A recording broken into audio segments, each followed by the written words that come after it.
Hello दोस्तों, कैसे आप सब। स्वागत है आपका आपके अपने YouTube चैनल पर। दोस्तों, चिंता नहीं चिंतन कीजिए। जी हाँ दोस्तों, जिसने भी वाक्य बनाया ना, बड़ा सुंदर वाक्य है। क्योंकि बहुत सारे लोग संसार में दुखी रहते हैं और दुखी से ज्यादा लोग चिंतित रहते हैं और उन्हें पता ही नहीं होता है कि चिंता जो होती है ना, चिता का कारण होती है। पहले जो हमारे बुजुर्ग थे उन्होंने सही कहा है कि चिंता है ना, चिता का कारण होती है। इसलिए चिंता की जगह चिंतन कीजिए। यदि आपके पास कोई समस्या है, बड़े ध्यान से सुनिएगा। कोई आपके पास यदि समस्या है, समस्या सबके पास, सबके जीवन में होती है। मेरे भी जीवन में बहुत सारी समस्या है, आपके जीवन में भी होगी, क्योंकि संसार सागर है। यहाँ पे समस्याएं से हर व्यक्ति घिरा ही होता है। तो यदि आपके पास कोई समस्या है तो हाँ है, और यदि आपके पास में उसका हल है, समस्या है हाँ है, और यदि उसका हल है, तो चिंता किस बात की है। तो चिंता किस बात की। यदि आपके पास में कोई समस्या है और उसका हल है, तो फिर चिंता किस बात की।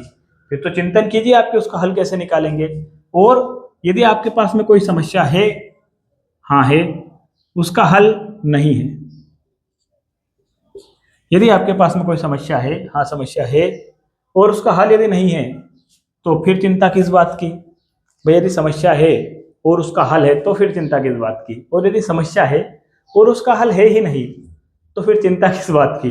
समझिएगा कि चिंता नहीं चिंतन कीजिए। मेरे एक मित्र थे और वो मेरे पास में आए और मुझसे बोला कि यार गोपाल, एक लड़की थी, उससे मैं बड़ा प्रेम करता था और मैं उससे शादी करना चाहता था, परंतु परिस्थिति ऐसी बन गई है कि हम दोनों चाहकर भी विवाह नहीं कर पा रहे हैं और मैं बड़ा दुखी हूँ, बड़ा चिंतित हूँ। क्योंकि यदि उसके साथ में मेरी शादी हो जाती ना, तो मैं बड़ा सुखी होता, बड़ा सुखी होता, बड़ा आनंदित मेरा जीवन रहता, परंतु मैं बड़ा दुखी हूँ, बड़ा चिंतित हूँ। तो मैंने उससे बोला कि तुझे कैसे पता कि यदि उससे तेरी शादी हो जाती तो तू सुखी रहता।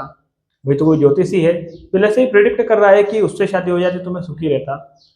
नेगेटिव सोच रहा है। ऐसा भी तो हो सकता है कि उससे शादी होने के बाद में तू और भी ज्यादा दुखी होता, और भी ज्यादा परेशान होता।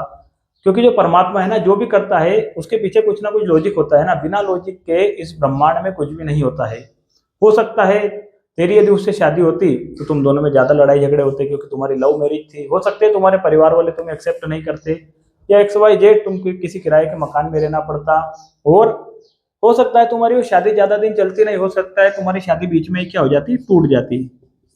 और या फिर ऐसे भी तो हो सकता है ना कि तेरी जो जोड़ी थी उस लड़की के साथ में बनी ही नहीं थी, तेरी किस्मत में कोई और है। बहुत सारी चीजें हैं। तो इसलिए चिंता किस बात की। मैंने अपने मित्र से कहा कि चिंता किस बात की है। भाई चिंता नहीं चिंतन करो। ये भी तो हो सकता है हाँ तेरे साथ बुरा हुआ है, परंतु ठीक है अब हो गया है, तो उसको नेगेटिविटी में क्यों ले रहे हो आप। हमेशा हर एक पैटर्न होता है, हर चीज का एक पैटर्न होता है। खाने का पैटर्न होता है, सोने का पैटर्न होता है। इसी तरह नेगेटिव और पॉजिटिव सोचने का भी पैटर्न होता है। तो अपने पैटर्न को चेंज कीजिए ना। गुस्सा है, जो क्रोध आता है ना व्यक्ति को, ये भी एक पैटर्न है। क्रोध आना भी एक पैटर्न है।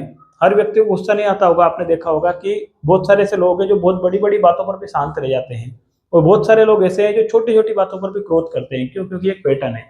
इसी तरह पॉजिटिव भी सोचिए ना, पैटर्न है। पॉजिटिव सोचना एक पैटर्न है, उससे पैटर्न की तरह आप डेली यदि अपने लाइफ में यूज करोगे ना, तो आप पॉजिटिव सोचने लग जाओगे। मेरे मेरे मित्र को कहा, जो भी भगवान जो करता है ना, वो बड़ा ही सोच समझ के करता है। तो एक कवि की एक छोटी सी कविता है कि सखी जो होती है ना, जो भगवान कृष्ण की सखी है, वो भगवान कृष्ण से क्या कह रही है। वो भगवान कृष्ण से कह रही है, बड़े ध्यान से सुनिएगा, कि मुझे मेरे धागे लौटा दो माधव, मुझे मेरे धागे लौटा दो माधव। जो उसने धागे बांधे थे पेड़ पर, वो मन्नत मांगी थी, उसने धागों से प्रार्थना की थी, तो धागे वापस वो माधव से मांग रही है। और क्या कर रही है कि मुझे मेरे धागे लौटा दो माधव, मैंने जो मांगी थी मन्नत वो पूरी नहीं हुई है।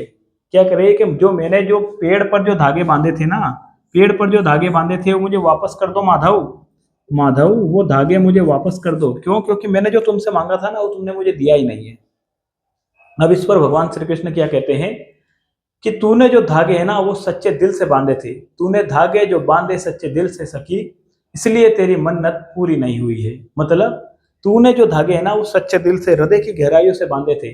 और मुझे पता था कि यदि आज मैं तेरी मन्नत पूरी कर दूंगा ना, आज यदि मैं तुझे सुखी कर दूंगा ना, तो पूरे भविष्य में तू रोती रहेगी, पूरे जीवन तू रोती रहेगी। और मैंने तुझे इसलिए आज छोटा सा रुला दिया है, और तेरा आगे का पूरा जीवन मैंने सुखी किया है। तूने जो धागे थे ना, वो सच्चे हृदय से बांधे थे, इसलिए तेरी मन्नत पूरी नहीं हुई। यदि तू ऐसे ही धागे बांध कर चली जाती ना, तो तुझे मैं वर्तमान में तो सुख दे देता, परंतु भविष्य में मैंने देख लिया तेरा प्रारब्ध कैसा है, तेरे जीवन में दुख है और इसलिए मैंने छोटी सी तेरी मन्नत पूरी नहीं की है। इसी तरह जब भी आपके पास में कोई परेशानी हो, कोई चिंता हो, तो उसको चिंता नहीं, उसका चिंतन कीजिए, क्योंकि चिंता ऐसी डाकणी काट कलेजा खाए और वेद विचारो क्या करे कब तक दवा लगाए। चिंता बड़ी परेशान कर देने वाली चीज है, चिंता चिता का कारण है। और जब यक्ष ने भी युधिष्ठिर से प्रश्न किया ना, तो वो चिंता के ऊपर उन्होंने बहुत सारे सवाल किए। आप देखना कभी यक्ष जो संदर्भ है उसका, और चिंता किस तरह की होती है, चिंता से क्या क्या होता है, उन्होंने बड़े डिटेल में समझाया। तो मेरा तो कहना यही है कि यदि आपके पास में कोई समस्या है और यदि उसका हल है तो चिंता किस बात की। यदि आपके पास में कोई समस्या है और उसका हल नहीं है तो चिंता किस बात की। डेस्परेट रहना, दुखी रहना बंद कीजिए। बहुत सारे लोग इसी चिंता के कारण बहुत सारे ऐसे गलत कदम उठा लेते हैं। तो मेरा यही कहना है कि उस परमपिता परमेश्वर पर थोड़ा सा भरोसा रखिए।